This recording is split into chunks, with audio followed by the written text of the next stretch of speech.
E o Liberdade de Opinião vai ao Rio de Janeiro nesta segunda-feira para conversar com o jornalista Sidney Rezende. Sidney, boa segunda, boa semana, hein? Bom dia, Colombo. Bom dia a todo mundo. Bom, como nós acabamos de mostrar, a CNN revelou com exclusividade essa lista incrível de bens que o doleiro Dario Messer vai entregar depois do fechamento do acordo de delação premiada, esse valor também muito impressionante de R$1 bilhão. Messer fez revelações sobre um esquema de lavagem de dinheiro envolvendo o uso de criptomoedas.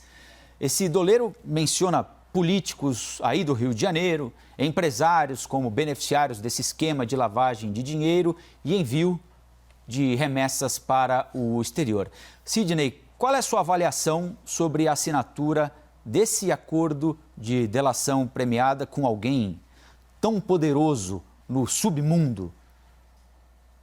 Bem, primeiro é uma vitória do Ministério Público e da Polícia Federal de um trabalho de muito tempo. Para vocês terem uma ideia, há 30 anos a Polícia Federal já tinha mapeado à época o que fazia Dario Messer. Quer dizer, nós estamos falando de alguém ultra profissional no que faz, sabe muito bem o que estava fazendo e sabe muito bem o que fez. Alguém que girou muito dinheiro, só para vocês terem uma ideia, de 1996, porque ele já foi detectado em 80, no finalzinho de 80, né? Mas de 96 a 2002, ele já movimentava 8 bilhões de reais. 8 bi. Agora, recentemente, era 1 bi e 600. Quer dizer, ele trabalhava com 52 países, trabalhava com gente de todos os matizes, todas as áreas, principalmente gente que o procurava para lavar dinheiro. É aquela velha história, fazia-se um acordo com propinagem, né? Ao receber aquele dinheiro vivo, mandava esse dinheiro vivo para ele e ele transformava em dólares e distribuía para vários paraísos fiscais. Ele, inclusive, tem uma conta nas Bahamas, pessoalmente, né?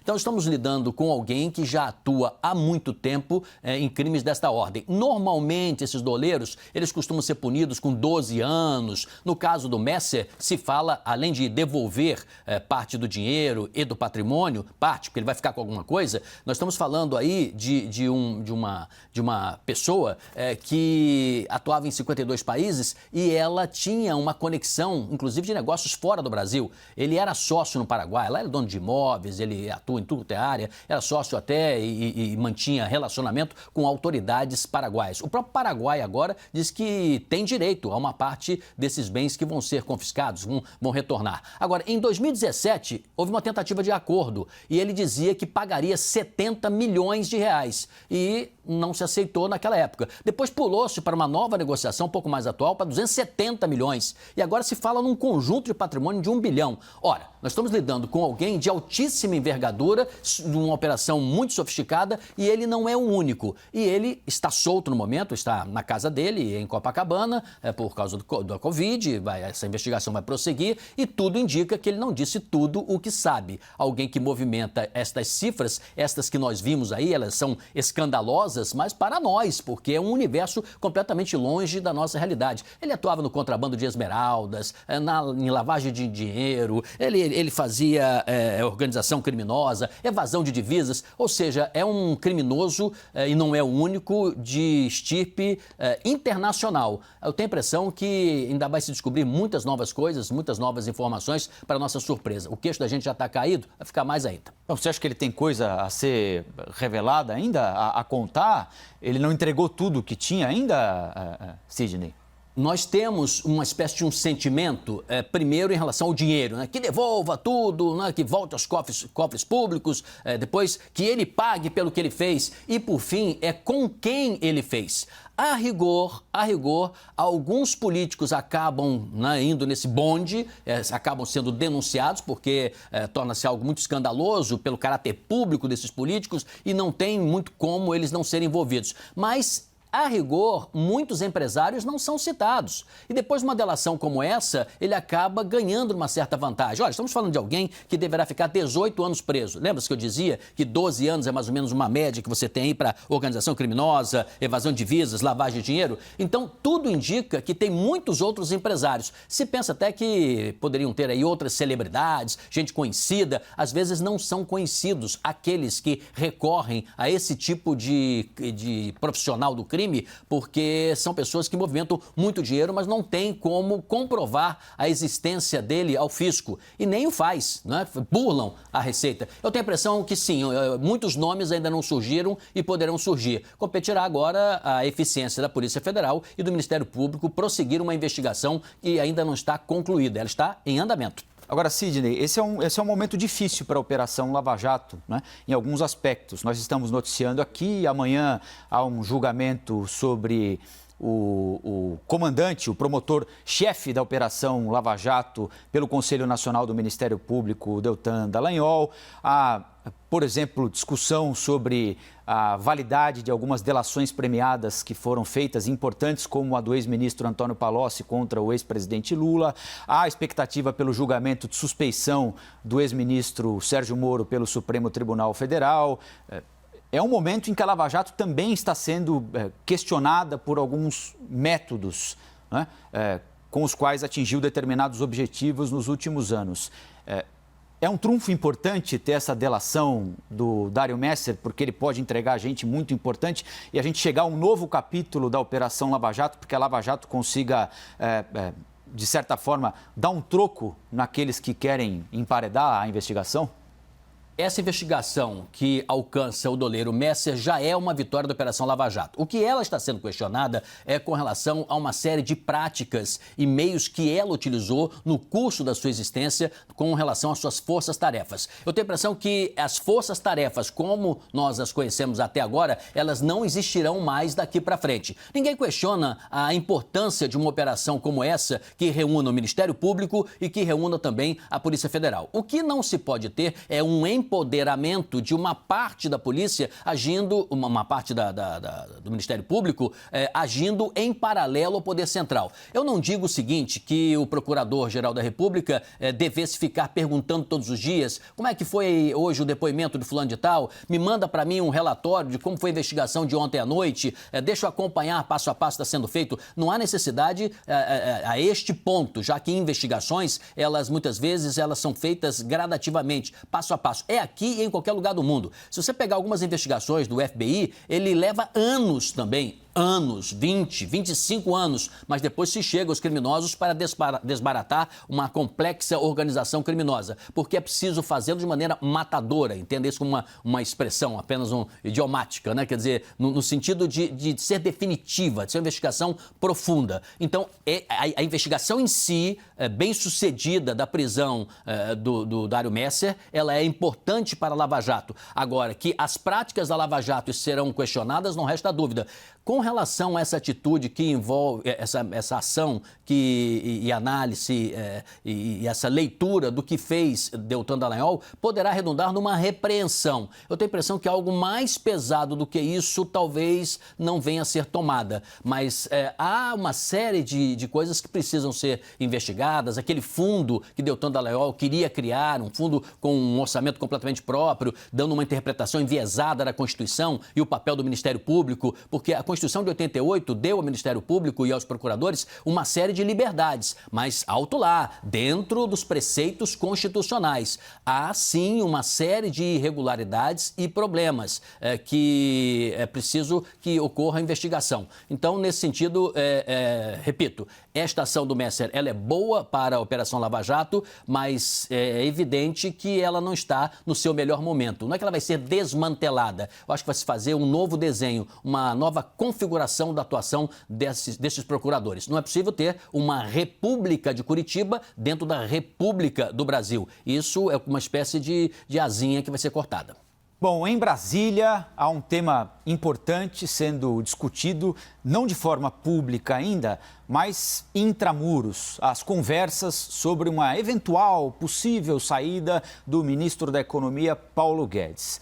O que envolve aquilo que é boataria por enquanto é a discussão sobre o teto de gastos e a saída de pessoas importantes da equipe econômica. Tudo isso deu força a esses rumores. O próprio ministro se referiu a essas saídas da semana passada como uma debandada.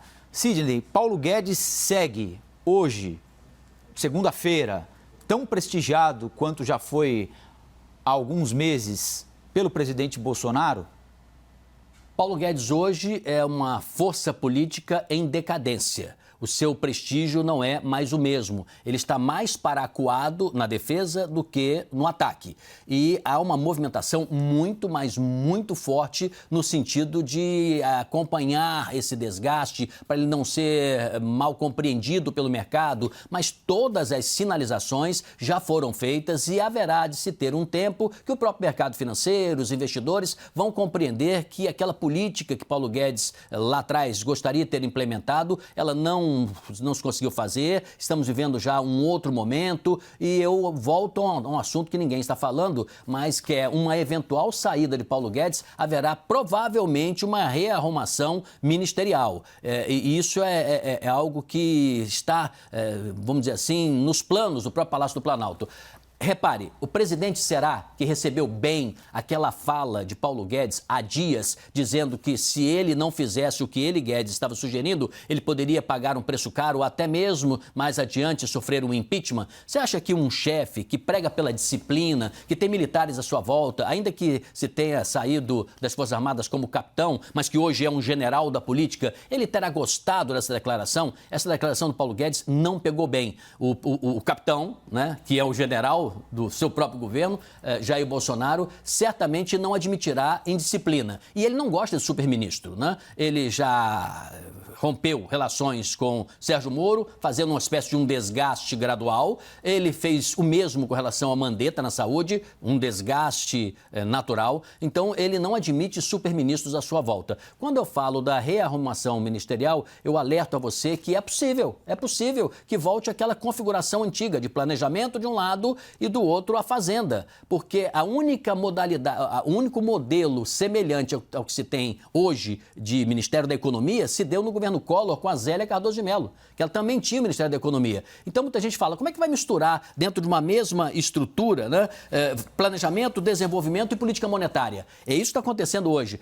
O ex-presidente Geisel, certa vez, ele que fez tudo para João Figueiredo ser o seu sucessor, ele dizia: o grande erro do Figueiredo é colocar toda a economia na mão do Delfim Neto. Eu, por exemplo, eu tinha o Simons na Fazenda, eu tinha o Severo Gomes na Indústria e Comércio, eu tinha o Reis Veloso no Planejamento, eu botava os três na minha frente para discutir, debater e depois eu decidia. Então, é possível que o presidente faça isso. Ele agradaria num planejamento, por exemplo, aqueles que querem mais desenvolvimento e mais liberação de recursos, colocaria na Fazenda alguém que lute sim para respeitar o teto, mas no mútuo, então com isso ele faz uma espécie de acomodação. Isso não está fora do radar.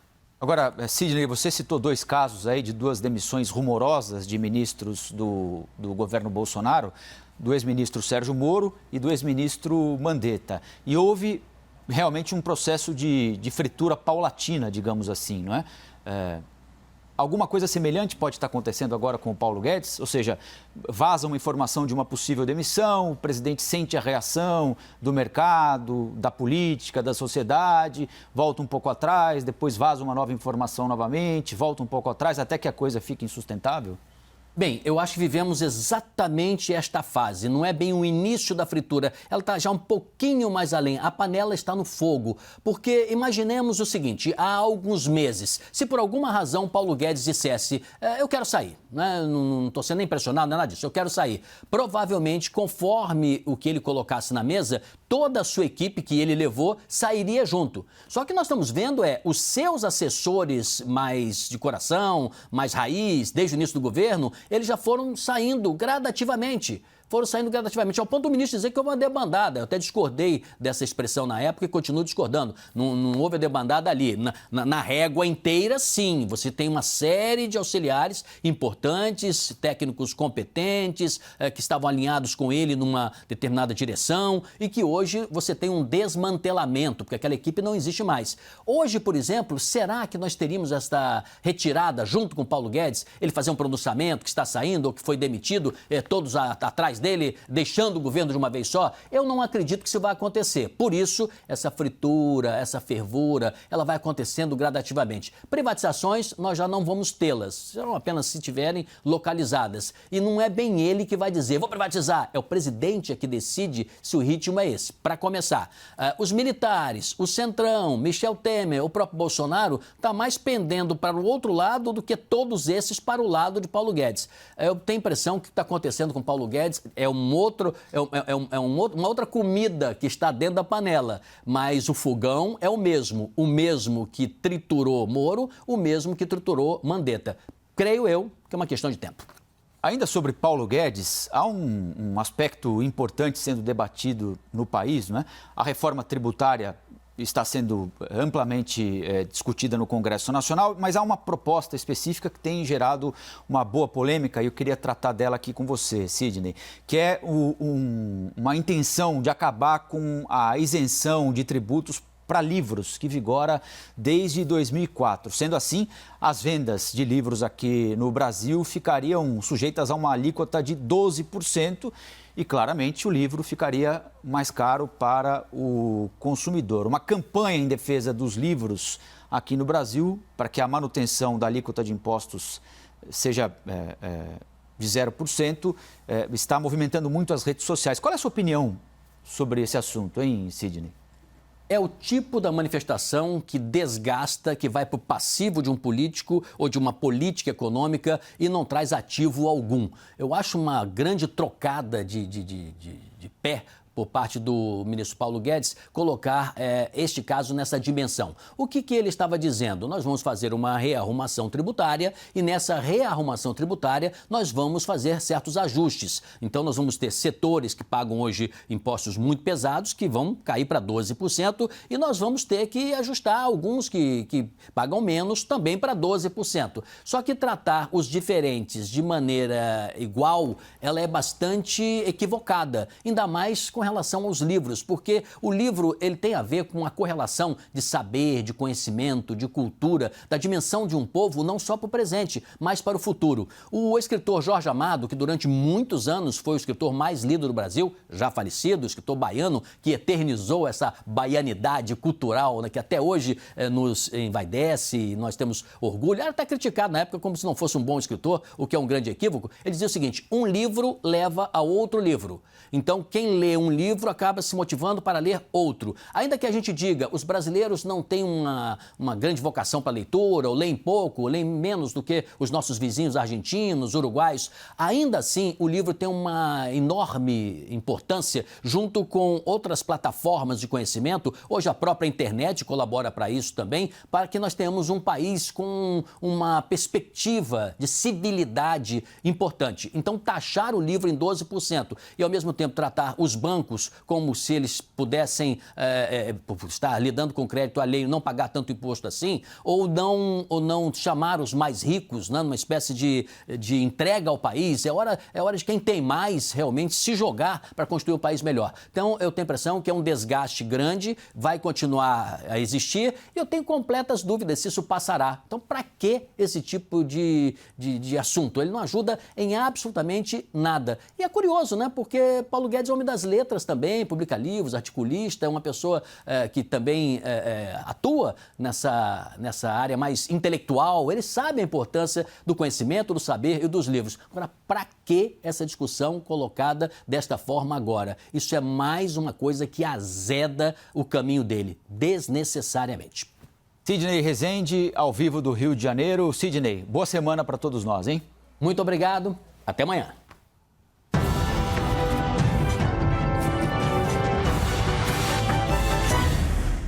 As opiniões emitidas pelos comentaristas do quadro não refletem necessariamente a posição da CNN.